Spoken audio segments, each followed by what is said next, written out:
Punimet për rekonstruksionin e shkollës së mesme Kolidor Meno po shkon drejt përfundimit. Në këtë godinë është bërë mundur fal një investimi të qeverisë shqiptare rekonstruksioni plot i shkollës, ndërsa po punohet edhe për ndërtimin e 2 fushave sportive, që do të jenë në funksion edhe të komunitetit. Besoj që punimet kanë ecur mirë deri në këtë fazë ku jemi tani.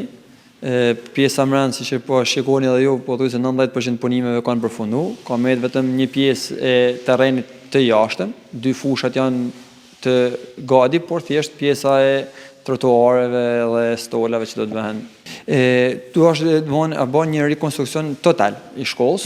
Është bërë me veshje kapot pjesa jashtme, pjesa mbrëmshme janë hasa vatime dhe janë bërë të reja, është bërë ngrohje e re me kondicionera. Sistemet e banjove janë me ujë ngrohtë dhe ujë ftohtë, çdo gjë bën nga para. Drejtori i shkollës Gazmir Jahiqi bën ditur se në janar nxënësit do të nisin mësimin në ambiente të reja.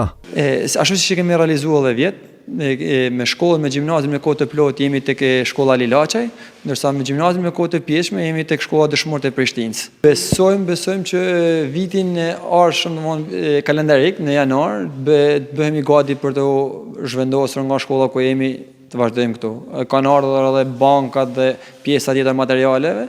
Dhe shpresojmë që në janar të fillojmë vitin e ri në shkollën e re. Kjo është shkolla 2 që po rekonstruktohet pas shkollës 9-vjeçare Ndërmjeta, ndërsa pritet që shumë shpejt të nis puna edhe në shkollën Ismail Qemali.